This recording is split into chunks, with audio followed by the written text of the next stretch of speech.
Welcome to Giants Nation. I'm your host, Bobby Skinner, here with my co-host, the Football Grump, and we've got a positive pod, a mailbag podcast, talking about the Chargers game, Jaxson Dart's first start, what the film said, what we can expect going forward, the pass rush. I'm excited to talk about it. I don't think it's a mirage. This was some good questions, too. A lot of times these questions stink, just to be honest. I had to leave questions out that I wanted to hit on that were, most weeks would be an easy put in. This week I had to cut them out. So Grump, you're back home. How you doing? I'm back home. I'm comfortable. It took me way longer to get home yesterday than it should have. My car had an ACL tear on the way down, so I had to stop in Virginia for 3 hours. But I am super happy to be not in front of a sailboat in my childhood bedroom. I am super happy to not be in my friend's recruiting studio is actually really nice. But this is a much more comfortable setup. I hope I look and sound better. Um, and more stuff on the road will be a little bit better now that I have all the kinks ironed out. I'm really excited, but this is the most I've been looking forward to a football game in a while, the Saints game, because this was like the one we circled as like, hey, that one could be cool if we win it. But now that Jackson Dart has played one game and won it, and now that could be the game two, that just makes it like, oh my gosh, we could be 2-0 under Jackson Dart before the schedule. We really start getting into the teeth of it. But we're gonna get into all of that and more. First, this episode was brought to you by some special people. We've slacked on talking about these people. Jerry Martinez. That's actually Blake Martinez's and Jerry Seinfeld's son. Rob K. K means killer. Scott Klein. I think he might, or Scotty Klein. I think he's subscribed because of all the Coach Klein jokes we've had. Did you see Ben Johnson did he did a fake flea flicker where I was like, oh my God, that's actually Coach Klein. I did. Matthew Festa, not Fiesta, Festa. Trace Dishman. If you weren't a point guard in high school, I'm going to be so disappointed in you with that last name. Nick Montalbano, maybe Montalbano, like bathroom in Spanish. Sakal Burmese. This guy told me how to pronounce his name, like I'm going to actually do that. Burmese Python. Jarvey Ray Terrell Dixon, Terrell Davis's brother, Zoltan Pap. He gets nice big Pap. Ryan Salamonte. That's a great name. Spursa. I don't even know what that means. Patrick. That's, like the star. PL. I don't know what that stands for.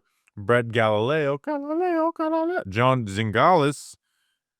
And then just regular John. It's just a couple of John and John. Elian Harris, who's Trey Harris's brother. Keith Stone. He likes to drink Keystone Light. Warren Paterno. Make sure your defense coordinator's not acting out. And then Andrew Faircloth. He has the fairest of the cloths. Grump, who are these special people? These special people went to patreon.com/Giants Nation and subscribed for one of the 2 tiers available so that they could receive stickers in the mail from you, Bobby Skinner, enter into a monthly free t-shirt raffle, and get access to hang out in live recordings of episodes like this one, and get access to weekly game tape breakdowns done by you, Bobby Skinner. Yep, just put the week 4 one out. I thought it was pretty good, because I did a whole Jackson Dart film breakdown, so it was nice to be able to dive into a lot of stuff that wasn't, the passing offense dominated the film review. All right, thank you to them. Take it away, Steve. Mail time. Mail time. The mail's here. Come on. Bye, guys. Here's the mail, it never fails. It makes me want to wag my tail. When it comes, I want to wail.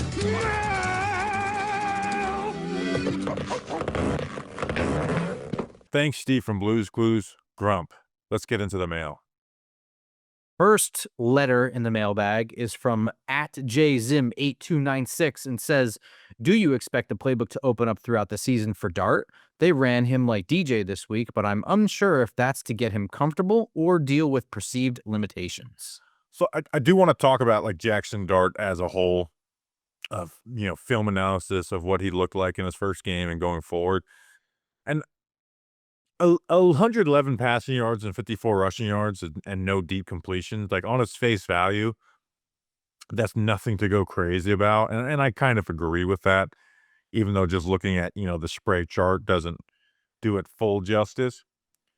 And this isn't the bar, but I will say this. The Giants don't win this game with Russell Wilson at quarterback. Like, I'm extremely confident of that.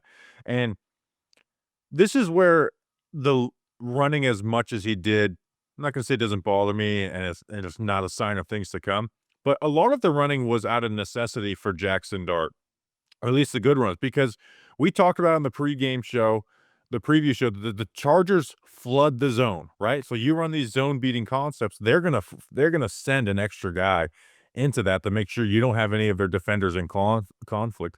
But the Giants passing concepts were we're trying to, flood the zone, and those a lot of those times the play wasn't there, and what that did is it left the middle of the field open with essentially one middle of the field defender shallow who would be covering whatever backside cross or whatever they put on, and Dart was able to get rushing like that. I know he only had 54 rushing yards, but in reality he had 95 if you take the one with the JMS holding and put it back. They did spam some passing concepts, Grump. It was not a very open playbook. They ran post wheel maybe 10 times in this game. They kept them comfortable, right? They went no huddle on the first drive that led to a touchdown. They didn't have a ton of success after that. But I thought Dart, we'll talk about like what he struggled with and stuff, but I thought Dart handled what was put on his plate, and most of the runs were not like, what are you doing? And the incompletions weren't like these, what are you looking at throws? Really, the big negative was the sacks, and we'll obviously break that down. Well, Bobby, J Zim, I do expect the playbook to open up as the season goes on. There's a couple factors at play here. Number one, the game plan did not involve Malik Nabers being missing for 3/4 of the game. So that's part of it. I think also some of this is due to this not being the timetable that they anticipated to putting Jaxson Dart out there as a starting quarterback. They are not as far along as I think that they want to be, but they're far enough along that they're comfortable to move on from Russell Wilson, who's struggling, and into this situation. They also have a bad running offense, and Jaxson Dart's ability to run assists that. On top of that, we have one game sample size here. So the other thing, I mean, I guess we do have some preseason sample size, but I don't really take any of that too seriously. But this is a very good defense that they went against, and they needed to find ways to generate an offense. They are trying to win a game. So I do think that there is going to be an easing into the gimp suit of Brian Dable's offense, utilizing the things that he already does well, utilizing things that he can do that not other quarterbacks can do, such as running the ball. And they're going to have to adjust without Nabers, but they have, time to figure that out. They can game plan that. When you're in the game, you have to think of something quick on the fly. And since the running game with Jaxson Dart was always going to be a part of the offense, it was the easiest solution, and hell, it was working. So yeah, I do expect the playbook to open up throughout the season for Dart. Yes. I'm trying to be better at not interrupting. I mean, Did you- are we really using, part of Brian Dable's offense is easing into the gimp suit after all these Brian Dable Jaxson Dart comment? I've never heard that expression before. I quite literally did it on purpose. Yes. Okay. I was like, I've never heard that expression. That's quite graphic. So yeah, like you said, they didn't want to put a ton on his plate, right? You had the hurry up offense. It was a very Ole Miss offense, right? Like it felt like that on Sunday, but like you go to watch the film to confirm it, and it's like, yeah, essentially everything besides the stick concept that they added was an Ole Miss offense. So like they're gonna have to open it up and let Dart make more decisions, right? Like, especially with Malik Nabers down, and we'll talk about this with the wide receiver. Like, this is not gonna be 2022 where you have the run game that they had, where you're gonna be in 12 personnel, 2 tight ends, and running under center play action. That just does not fit the personnel for this team. They're gonna need a healthy quick game. So like we still need to see a lot more from Dart. Like, here was the bad from Dart. Just took way too many and created too many sacks. Whether it was the one against the free rusher, that one is just something like, that's a rookie mistake type of thing. The ones where you've got to like teach out of him a little more are the ones where it's like, you got to give up on this play, right? And you're taking instead of us having a 3rd and 8, you're putting us in a 3rd and 15. that was the big one. There was a handful of passing plays where he didn't pull the trigger on one. You think of that third down where he took the sack where Nabers is open on the corner route. In the red zone, Darius Slayton beats man coverage against trail, that type of stuff. So there's that. But he had 7 incompletions. There wasn't any oh my gosh, you can't throw that. What are you doing? There was a few inaccurate passes. And then a couple of bad decisions, but they weren't throwing the ball into traffic. Bad decisions. It was this was just over aggressive when you had the underneath player in Wandale Robinson. So there's that. But the other part of that is, as much as there wasn't bad, there wasn't really any sit in the pocket and make good decisions either. I put up the cut up of my favorite plays. Only 2 of those were sit in the pocket and process the defense for more than 1 second. You think of when they dropped 9 into coverage and he finds Malik Nabers on the backside dig, and then that Daniel Bellinger third down, which, when I went and watched the film, I was like, okay, this is not as impressive as I felt on Sunday. Where I worry, not worry, but where I think is going to be the hardest for his development is, even though the Chargers are a very good defense, they just didn't pressure at all. Even though they had the 5 sacks, they did not pressure at all. They did not force quick decisions. They allowed him to use his legs. Where I worry is when there's going to be a defense that is bringing interior pressure. And this is another thing. A team that does not sit in too high and let the Giants hand the ball off like they did. Because the Giants are a bad running offense. And the Giants were able to hand the ball off 32 times. And then some design dart runs. And as much as I like Jesse Minter as a defensive coordinator, those types of defensive coordinators make me mad sometimes. It's look at this team. You should not be letting them to get a rhythm as a running game. And you're just sitting in split zone all day. You have the ability to totally stop the run with this team, but you're just sitting in split zone, split safety, deep safeties all game, and they're getting 4 or 5 yards a pop by doing this. Make this team play a little more aggressive. So there's no victory lap. There's no huge cause for concern that this film shows from Jaxson Dart.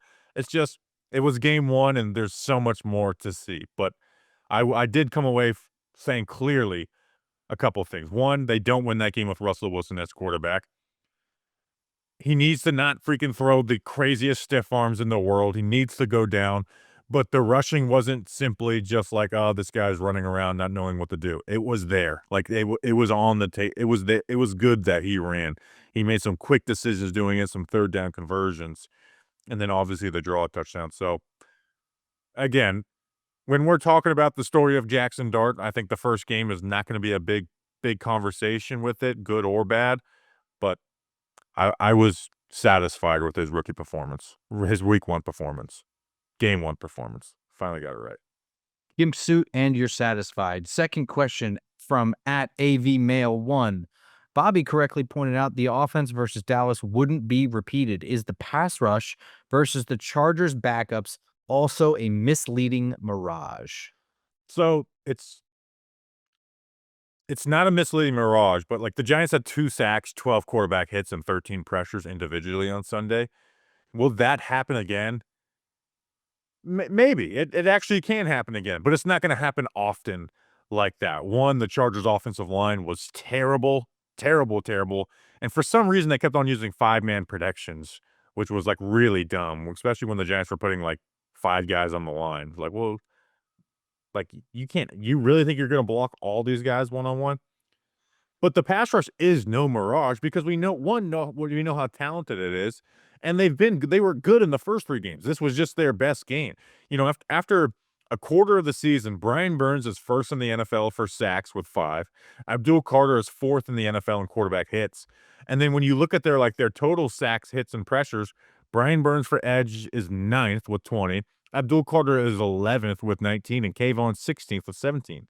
There's 20 teams who don't have an edge rusher that has more production than 3 of the Giants guys. And then you got to mix in Dexter Lawrence, and they're all top 32 in pass rush win rate. So it's not just looking at pressure numbers and that's it. And it being a mirage. Abdul Carter's been the best in that. Dexter Lawrence is 10th in pass rush win rate, but 52nd of 65 in pressure percentage. So his numbers are going to come there. So yeah, the Chargers game, you're going to get that every week. No, but I am all in on this pass rush, and it didn't take this Chargers game for me to get it. Like, I've been putting up cut-ups of these guys after every single game.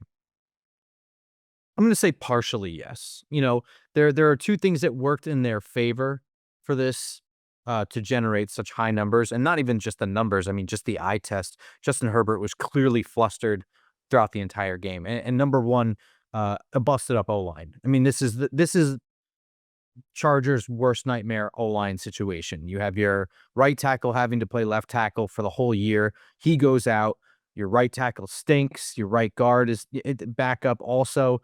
Center's hurt too. Left guard's not playing well. An absolute disaster situation on O-line.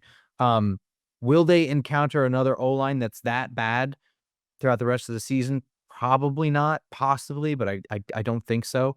But I mean, it's a long season and we are not very far into it. So any number of injuries could strike any team at any time. Yeah, that's the thing is you face bad offensive like the NFL has bad offensive lines, and then the guys get injured. This like the Cowboys passing defense, like you're not facing that type of defense. And again, the offensive talent is not as good as the pass rush talent. Like we're gonna be facing banged up bad offensive linemen, not just this season, but like for the entirety of these guys' careers, you're gonna see matchups where they're gonna be overwhelmed. I think the other thing too is the Chargers' game plan was a little inexplicable. I mean, there's really no reason to not run the ball. I don't know why they felt that they needed to just continue dropping back Justin Herbert, especially when they had plenty of evidence in the first half that it wasn't working.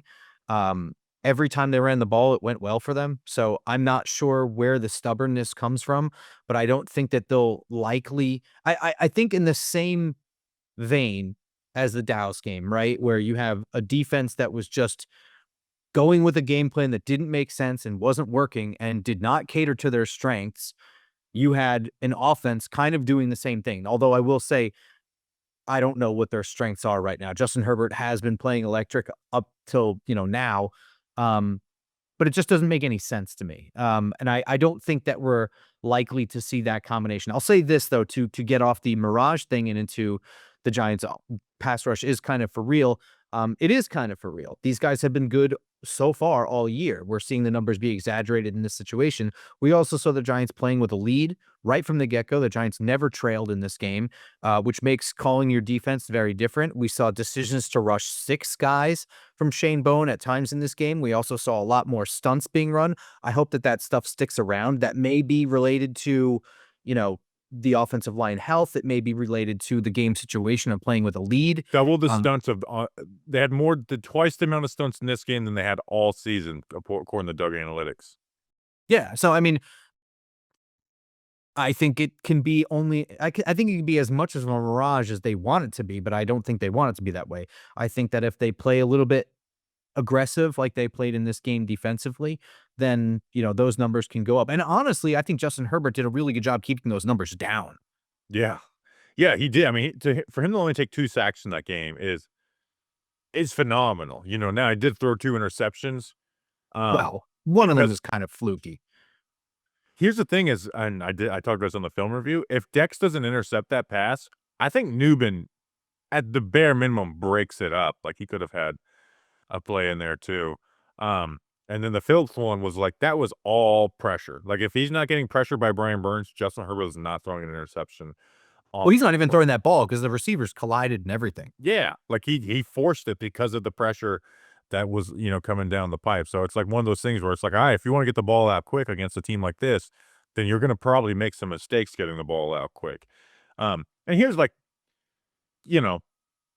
the guys are just playing better. Like Dexter Lawrence is going to have one of those games, right? And you're going to have guys that I think they're going to take turns. Like Kayvon only had 4 games of more than 3 total sack hits and pressures combined last year. And that was, the top game was 5. And that was actually a lot more consistent than his 2023 11.5 sack season. He's done that in 3 of 4 games, and he had a 1 sack and 2 pressures in his worst game of the season. And like I said, they were good in the first 3 games. So like, yeah, I was every week when I'm doing my film review, I'm putting together timestamps for cut-ups for all these guys, and they're good cut-ups. It's like I don't have time to do this one. Abdul Carter is going to get better too, right? They've hopefully just keep him out on the edge, put him on the inside downs. But I also thought that they put Burns on the inside. Change that up. Don't just put Carter there. Make them prepare for everybody. Burns is the one where it's I want to see you keep up the production rate, not just in sacks, 5 sacks in 4 games. If you do that if you keep up that rate, you're going to break the sack record. I don't see that happening. But Burns has had just some quiet stretches in his career, and that hasn't started. So, hopefully that doesn't happen this year and the rest of the guys make there. But, and even his 5 sacks, one was on that screen thing against the Commanders. That wasn't, a real sack. The other one was Mahomes throwing the ball Mahomes backward. thing is weird. Yeah. He had a cleanup sack against the Cowboys, the stunt against the Chargers, which again is good, but he's not beating a block there. And then the one versus Josh Connolly was great. So I'm not expecting the sack production for Burns to continue, but he's been better than just the sack production. He's been consistently winning. If I put together a cut up of his 15 best pass rush plays on the season, only one of those would be, or maybe 2 of those would be actual sacks. So he's the guy that I'm do you keep this up? Kayvon, I think he's going to keep up at the rate he has. Might have a game or 2 where it's not great. Carter, I think, is only going to get better. Dex, I think, is going to get better. Burns is the one. And again, we're talking about a player that is really freaking good in Burns, too. We're not talking about this coming out of nowhere. So I'm pumped about this pass rush. I think we said it in the offseason that there was going to be games like this. There's going to be some game where they're not favored at all. The other team is a better team, but that pass rush wins the game, and that's flat out what it did. If this was a pass rush of Kayvon Thibodeau and Azeez Ojulari, the Giants are losers in this game. Or even Brian Burns and Azeez Ojulari, the Giants are losers in this game. Giants fans should be excited about this pass rush. It's the best pass rush they've had in quite a while. I think it's the best unit on a Giants team in quite a while. And also flying under the radar, getting talked about 0% of the time.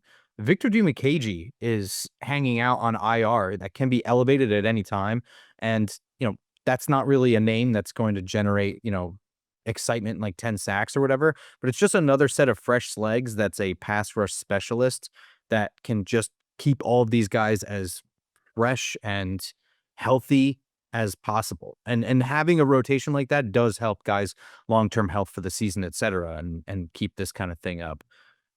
All right, next question. Yeah, at the Trashman761 asks, do you think Dable and Dart stay hydrated in their meetings together? If so, how? I think it's by what's in your hand right there. Look, we're body armor brothers today. Shit, look at that. This mailbag episode is brought to you by Body Armor Sports Drink. Rewrite your routine and choose better with Body Armor. Body Armor is real hydration with electrolytes, coconut water, and no artificial dyes, flavors, or sweeteners, with great tasting flavors like strawberry banana, orange mango. We both got fruit punch because it's really good too. Body Armor will level up your hydration game. Grab Body Armor Sports Drink today at your local grocery store. Body Armor, choose better. You will be glad you did.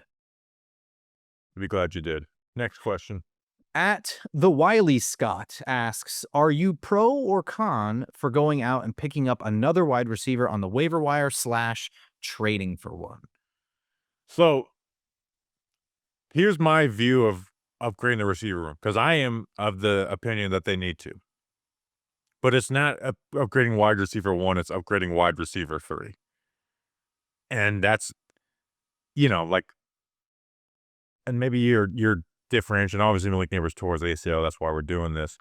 It's just the three names out there that, and I'm not even sure they're acquirable or attainable, that would be like the wide receiver 1 role for the Giants would be Chris Olave, DJ Moore, and Jacoby Myers.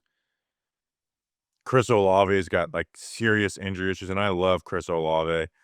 DJ Moore is 28. He's signed for a lot of more years. And I don't even know if the Bears are signing up to do that. Jacoby Myers will be 29 this season, expiring contract. You have the Giants have the least amount of cap space in the NFL.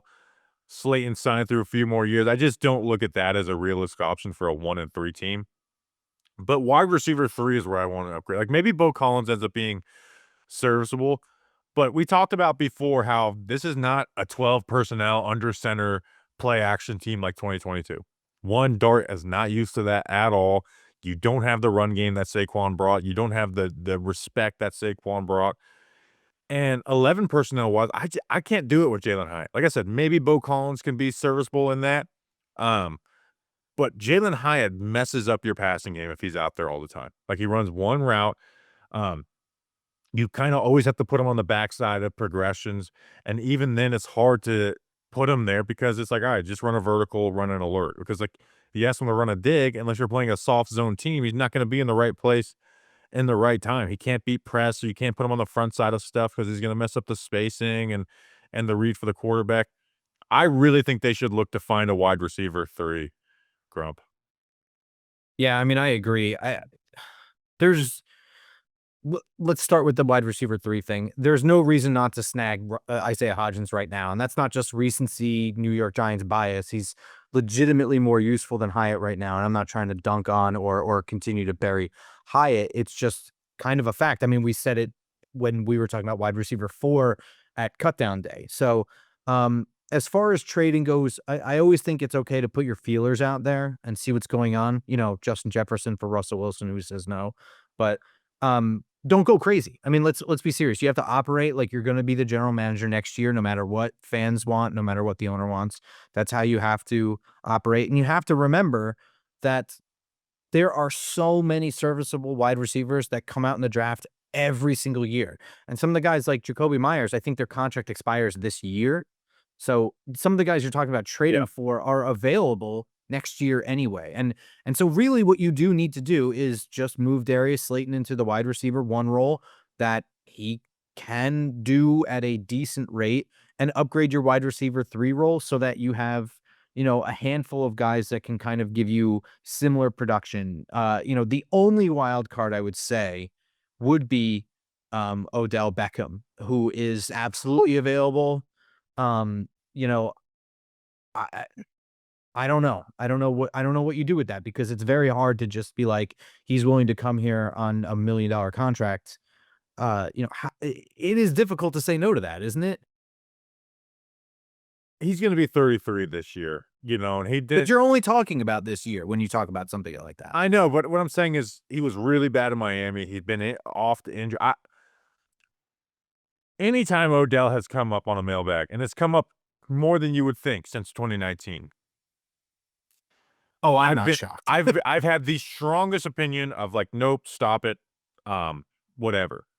Even this year, where it's like, oh, bring on a minimum. I was like, you know what's going to be great is every time Darius Slayton drops a pass, the whole crowd booing and saying put Odell in the game. Every week, it's why is Slayton playing Odell? No matter what, Slayton could put up 80 yards a game, and like it just doesn't make sense. With Nabers gone, it's the first time ever where if they did it, I wouldn't be mad at it. I'm not suggesting it. I think Hodges would be a better, Correct. I agree. better thing to bring in. But, and like I said, I don't want to just list Giants receivers as like, oh, well, that's all you guys know. Like, but here's the thing is like, Monty put out a good list of like, well, it's not like, you put a list of all the practice squad players, right? So I went and scrolled through that. A lot of the names that stick out are slot receivers, right? And that's a lot of people like, the Giants don't need a slot wide receiver. They like Wandale is stuck in the slot. So it's like Isaiah Hodgins. The only other receiver that I thought like, oh, could be the player is Ronnie Bell, you know, who was a Michigan 7th rounder a couple of years, played quite a bit for the 49ers his rookie year. And he's on the Lions practice squad. So Bo Collins, I would put over Jalen Hyatt. I at least know he's going to be in the right place, hopefully most of the time. Well, I think little Jordan Humphrey, too, is somebody that people are not talking enough about. Yeah, I mean, I would rather have Little Jordan Humphrey's done the most for any non-starter on this team. He's done the most in the NFL, even though I'm not a huge Little Jordan. I mean, he's on the practice squad for a reason. But, like, you know, I would rather have him than Jalen Hyatt, and then between him and Bo Collins, I got to see Bo Collins. Obviously, Bo Collins is a rookie, so we don't know exactly what he brings. But I'm not going to sit here and tell you he's going to be the next starting receiver for the team. But that's just my point with this. It's like I think upgrading wide receiver 1 is not a great spot. It's not going to be a good receiving room with these guys too, you know. Adding Isaiah Hodgins doesn't go, oh boy, Jaxson Dart's got a good. No, it's going to be a bottom of the league receiving room. without Malik Nabers. That's just the reality. If Darius Slayton's your wide receiver 1, you have one of the worst wide receiver 1s in the NFL. And this is coming from somebody who has wanted to bring back Slayton, a Slayton defender. I mean, let's go through it. Buffalo Bills. I don't know what the FSU kid has been doing this year, but going into the year, I'd say yes. Dolphins, no. Patriots, is Stephon Diggs better than him? I don't know. Jets, no. Dallas Cowboys, no. Eagles, no. Commanders, no. Ravens, no. Zay Flowers is better. Cincinnati Bengals, no. Cleveland Browns, no. I would say no. I think him and Judy are like similar players, but Judy's been better. Steelers, no. Bears, no. Lions, no. Packers, they have like kind of a group of mid guys. Vikings, no. You get my point. We just go through the league. He's not the wide receiver 1 on the large majority of them, and now he is for the New York Giants. So it's not gonna. Adding Isaiah Hodgins doesn't mean Bobby and Grump think that this team is a good wide receiver room. It just means you can run 11 personnel. It's funny because after 2022, I got accused of like, oh, you underrate Isaiah Hodgins. And then it goes to, and then like everything, it swings, and then you're the realist on the player, and everyone else starts underrating them. But he was a godsend for that team, not because he had this dynamic ability, but that team ran into a wall where they didn't have free wide receivers they could play. Teams had figured out the 12 personnel play action stuff, and they needed to run a quick game drop back offense, and Hodgins allowed them to do that. So the larger point being, I think just running with Darius Slayton, Wan'Dale Robinson, and Bo Collins, I think there can be upgrades out there. And at the very least, you should at least bring someone in to see if they can do that. And we're talking about Hodgins, who red zone offense issues we'll talk about later, has been a good red zone threat for them when he's there. Led them in touchdowns twice. Yeah. And he knows the offense like the back of his hand. Better than. I also think it's more important not to get too fixated on this year and solutions for this year and right now and making big swings for Band-Aids. You know what I mean? I don't want to be like, when we talk about like trading for players, I get stuck on the like, what are we giving up? You know what I mean? And for what? And for how long? And how long is this guy going to be in our plans, or are we just desperate right now? Yeah. So I'm really hesitant on that. But I mean, I always think that putting feelers out there is a decent idea. You never know what team might be selling what at, in the next couple of weeks. Yeah, a lot of things can change. If the Raiders want to get rid of Jacoby Myers for a 5th round pick, sure. But again, it's tested out. But that's DJ Moore and Chris Olave are not coming for anything less than a 2nd round pick. And again, I don't even know if those guys are available. So. Next question comes from @knee2390. What's the main issue with the run defense? Is it D-line, linebackers, DBs, or scheme? Could be a combo of all. I mean, it kind of is a combination of all. They're kind of bad at every single level. And again, they are terrible. They're 29th in total rushing, 32nd in yards per carry at 6.1. And again, it's once again, they're bottom 5 in rushing once again under Joe Shane, all 3 years, and all 4 years now. I didn't even read is it a combination of all things when I put that in there, but my first line is, it's a combination of a bunch of things. Here's the one thing. The defensive tackles outside of Dexter Lawrence lose every single double team. When Ryder, or I almost call him Ryder because similar body type, Roy Robertson Harris, Darius Alexander, DJ Davidson, Elijah Garcia. Elijah Garcia has actually been like one of the better ones, but like when they get double teamed, they lose. They lose badly. Dex, while has been really good, he has not been the same level as he was before, where he's like, he wins double teams, he wins one-on-ones, but he used to make a play and a half the last couple years. He hasn't done that this year. They play their edges wide, right? They want to get after the rusher. They play the edges wide, and it leaves a lot more room for gaps in the middle. Their linebackers play soft and make mental mistakes, and their DBs miss tackles. Their DBs miss a ton of tackles. And, we've been talking back and forth with Carl Banks and asking questions and stuff with film and stuff and responsibilities. And his explanation, because the Giants played counter, which is 2 pullers one way, against the Cowboys a certain way, where to keep it simple is the play side linebacker took the inside shoulder of the puller, right? And they gave up a touchdown on that play. I think Deontay Banks played it wrong. And then Tyler Newman took a bad angle and gave up a touchdown. Fast forward 2 weeks later, they have the Omarion Hampton touchdown on counter. Same front, and this time Darius Mosow does the same thing as the other linebacker does, but Bobby Okereke doesn't get over the top.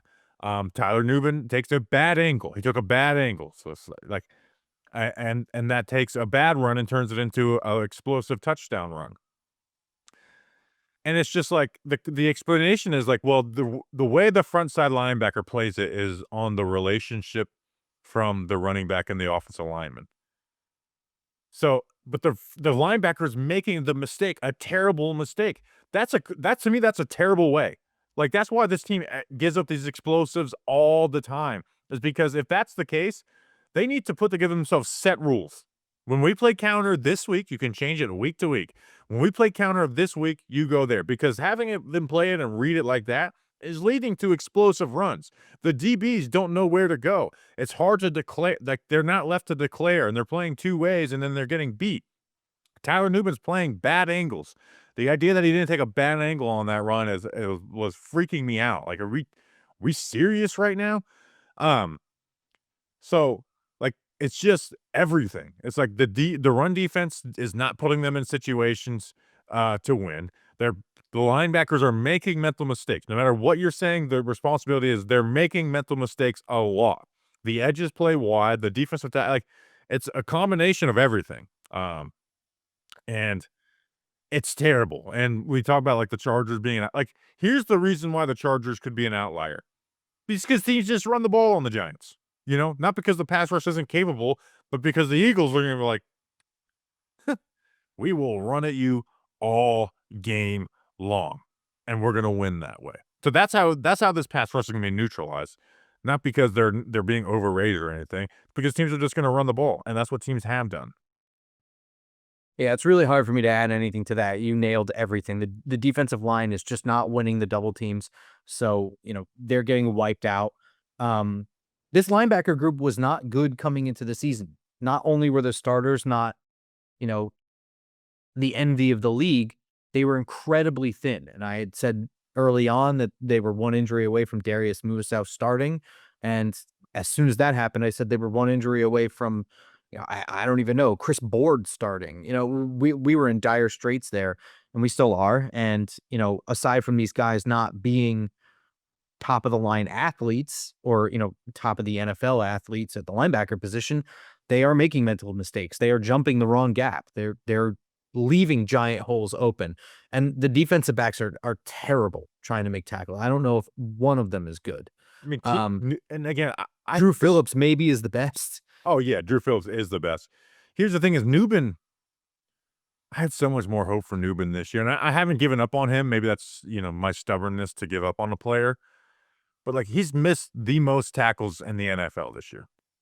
That tackling angle on that play was pathetic. I don't understand arguing against it, but I mean, that was just fully miscalculating the angle and then turning and chasing. He didn't even get a hand on him.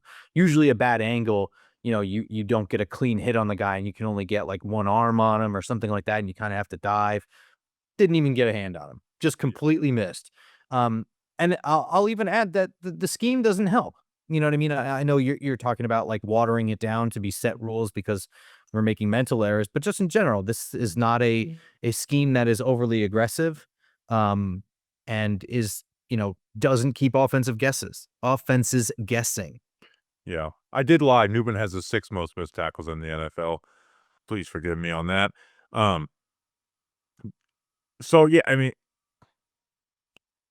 it's just frustrating, man. Every year having a terrible run defense, every single year, and it's a combination of issues. You don't just stay bad like that for that long on accident. It is a combination of a bunch of issues, and it's just so frustrating. It's so frustrating to have this pass rush ability, and that could be neutralized by teams just run. I cannot believe Greg Roman kind of disaster class of a game, right? The 5-man protections against like clearly stunts getting ready to be thrown at them, not running the ball. Like it's again very weird for them. But again, we're gonna face the Eagles twice in the next month. And Yeah. they've been this year like champions of not trying to make stats or flashy plays over wins. And the Giants and Shane Bowen, outside of the Saints game last year, will never get aggressive to stopping the run either, right? Like other teams throw these, like the Commanders were a bad run defense last year, and the Giants had their like best rushing games against them last year. This year, week 1, we were talking about like running the ball. Commanders said, screw that. They started throwing run stunts, throwing action up front. The Giants don't do that. They just play the defensive linemen almost always just play the gap in front of them when it's run defense. And it just makes it predictable and easy to scheme up against. And less tackles for a loss in the backfield besides the defensive ends. It's just a pain in the ass to watch. And I'm just tired of like, oh well, this if we didn't have this play and the DBs stink, Deontay Banks on that run was fucking pitiful on the Justin Herbert run. He misses a lot of tackles. He every once in a while he makes a big tackle and people give him praise, but like he misses a bunch of them.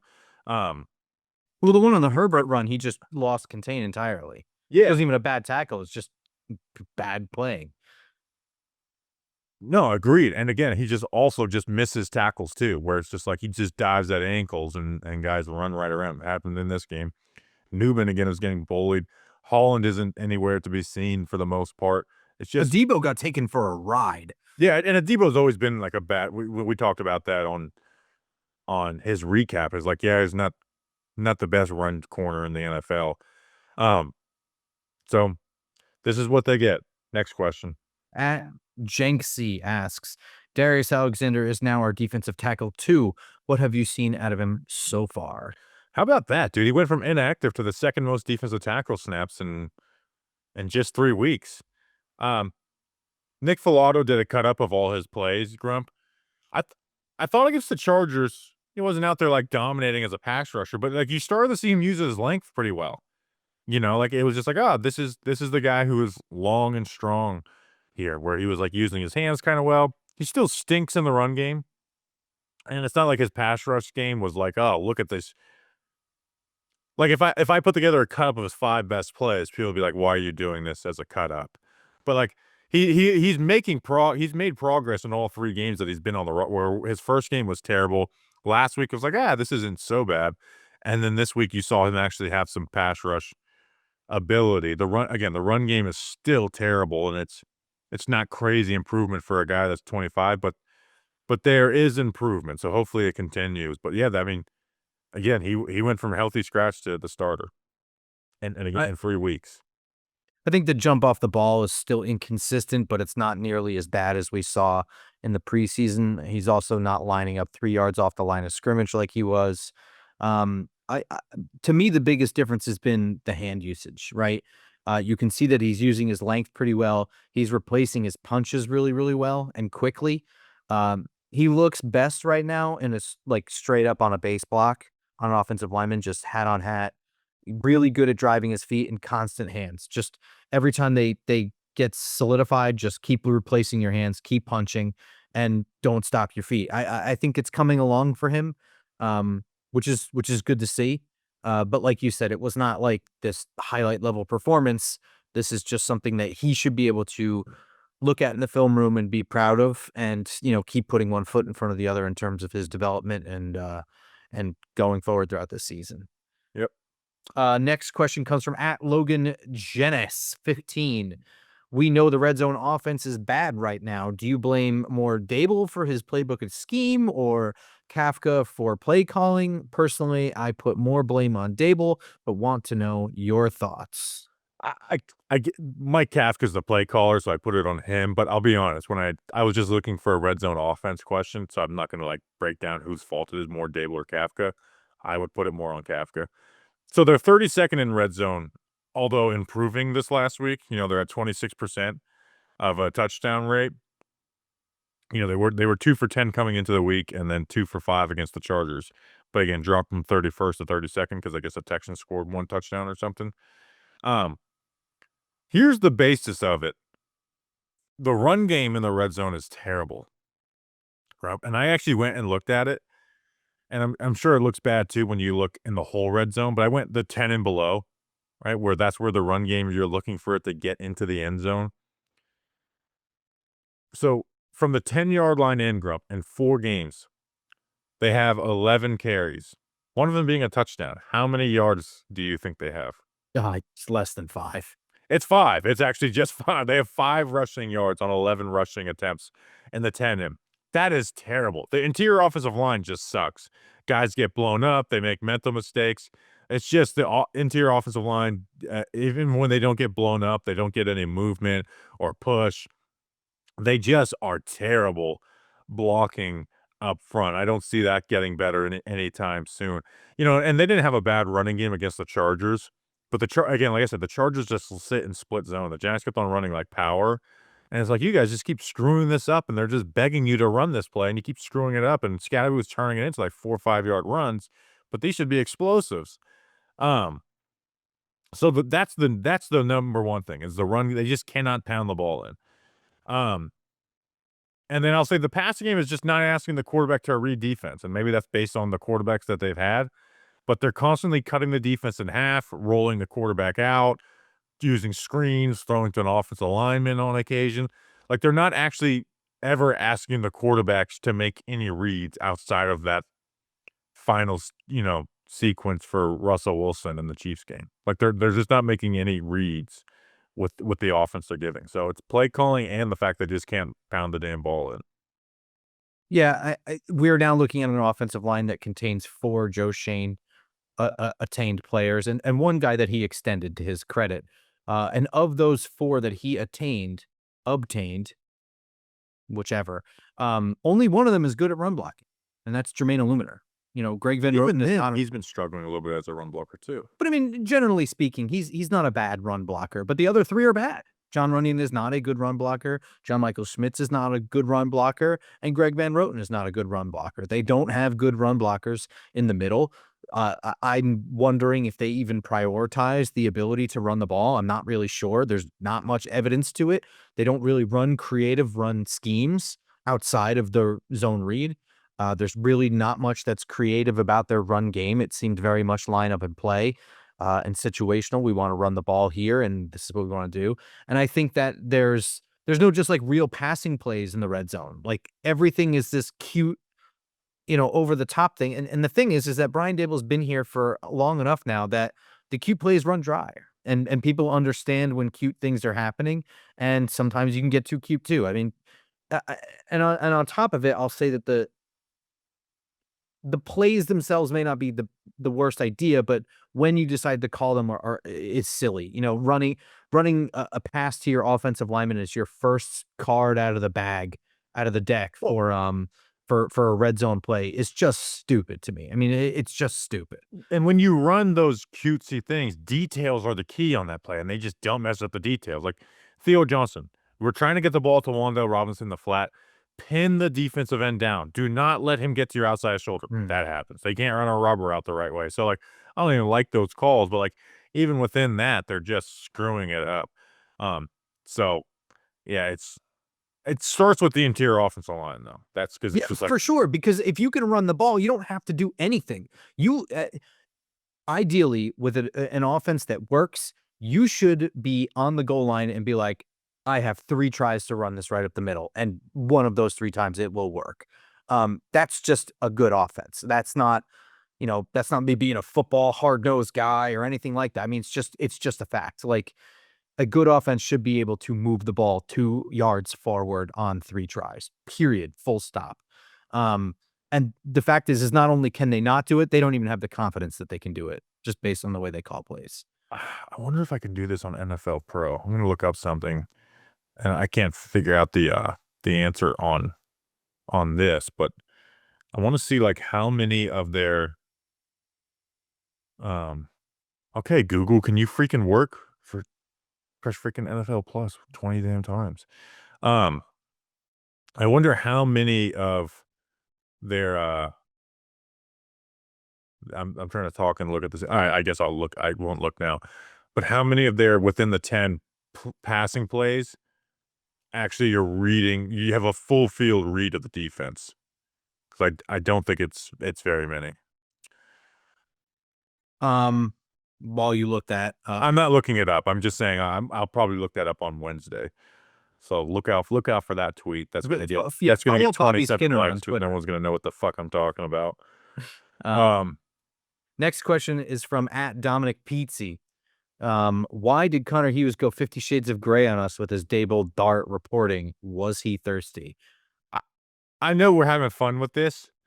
It is like very weird to write that stuff, and then like being in the same locker. Like, and I'm gonna pull up the thing that people aren't. So this was what Connor Hughes put as a tweet for his column. Jaxson Dart was among the few players remaining in the Giants locker room. You could tell he was sore. The way he moved from the far corner showers to his stall, how he now stood collecting himself. Those 6 sacks, 10 hits by the Chargers defense radiated over him. That's when Brian Dable joined as quarterback. The two had already embraced each other on the field, but this was different. It was quieter now, less around. Dable reached his hand out, grabbed the back of Dart's neck, and brought him close. They held each other. Dable then walked away with a smile. Felt like the start of something. That's very weird, right? Absolutely. Yeah. Connor is like trying to write it off.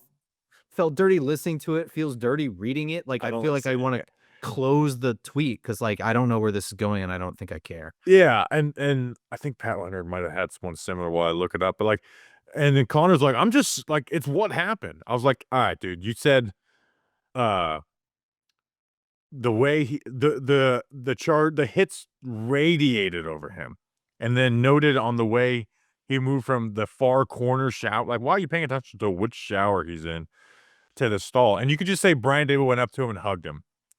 You don't need like put his hand out, grabbed his neck, brought him. You don't use the word brought him close. He gave him a hug. They held each other. Like that can all be described as gave him a hug. So, I got engaged. By the Pat Leonard one. I'll just put it this way to further your point. I got engaged recently, so I've had like a lot of like, bro hugs that were just like, oh, I'm proud of you, man. Like just like real moments or whatever. I would never describe any of them in using any of those words or phrases at all. Those are a choice. You know what I mean? And I think, I think that some journalists just understand the value of headlines and bait, and I think that Connor Hughes is definitely one of them. He knows what he's doing when he puts that shit out there. Like, and also he responded to like everybody that said something weird about it. Yeah, he likes the attention. Pat Leonard, Jaxson Dart shuffled slowly and sorely out of the Giants' showers to his locker after winning his first NFL start on Sunday. His voice cracked, his legs were heavy, his eyes drooped. He had just been sacked 6 times and taken 9 more hits, but he was smiling.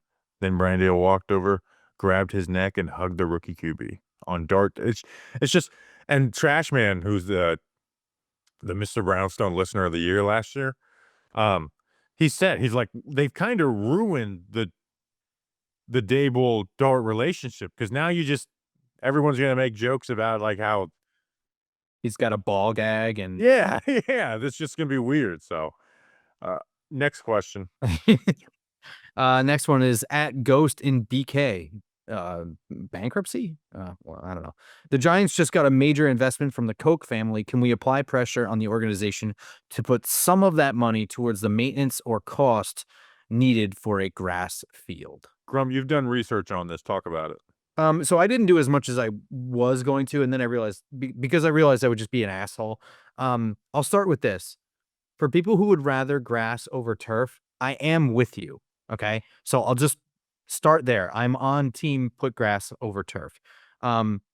Mainly because I have a negative opinion of very rich people taking cheap shortcuts. And I think that that's a lot of what this stuff is that the maintenance required for grass, especially in the North, especially in the Northeast, lived in New Jersey for all of my life. You get all of the seasons. It gets hot, it gets humid. Sometimes you get hurricanes, you get ice, snow, everything.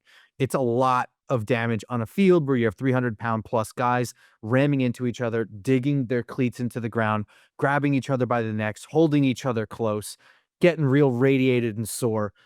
It's a lot of wear and tear on the ground, and it causes a lot of maintenance.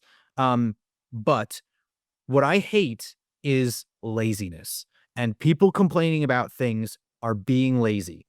You cannot take every injury that has happened at MetLife and attribute it to the turf because they changed the turf and they upgraded the turf in 2023. I don't know anything about grass or turf, but I know that they spent a lot of time trying to figure out what turf to upgrade to. They went to a lot of different scientists or whatever, turf experts, to pick out the turf that they think is best. It's not as if they are just simply ignoring this problem, right? So you kind of have to ignore every MetLife injury from 2022 forward in the context of the specifics of why did these things happen at MetLife more than everywhere else. Now, if you want to keep it to the wider thing of turf itself bad over grass, sure, you can include it. But then you're including the fact that only like 15 stadiums use grass.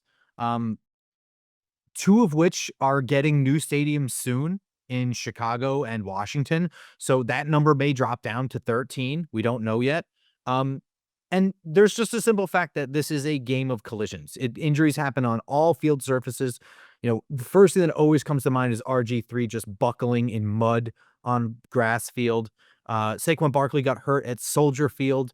Bosa just got hurt on grass field. People get hurt on grass all the time. Some injuries that happened on fields have nothing to do with the turf.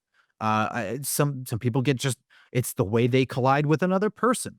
So what really bothers me are these widespread, I don't want to say like Google searches, but just people who just gather data without parsing through it. And really the reality is you kind of have to watch each injury and make the determination of how much the field surface really factored in. And I applaud anybody that wants to go through that level of detail and do it. It should be somebody's job. It probably is somebody's job, but that's the only way you really want to look at that data, because otherwise you're just being lazy about it. I think that there should be no expense for player safety that billionaire owners should be avoiding. They are billionaires. And it's a shame that they use public money all the time for stadiums. They can afford it. You know what I mean? But I mean, like, you see silly things where it's like, well, Arizona just rolls the field in from outside. Why don't we just do that? It's like, the stadium's not really built for that. Like, that stadium is specifically built for that. I think it's the only one.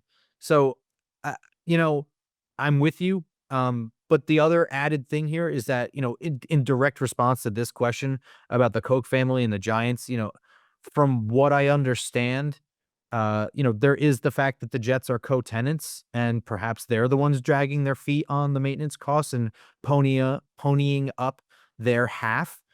There's also the idea that maybe they know the stadium sucks nuts and they're going to be willing to part with it sooner than they parted with Giants Stadium, and they'll just start from scratch. It was kind of built at the very end of the new stadium era before the modern era of stadiums came about, because every stadium that was built after it broke all kinds of creativity and broke ground on all different sorts of ideas on how to make an NFL stadium.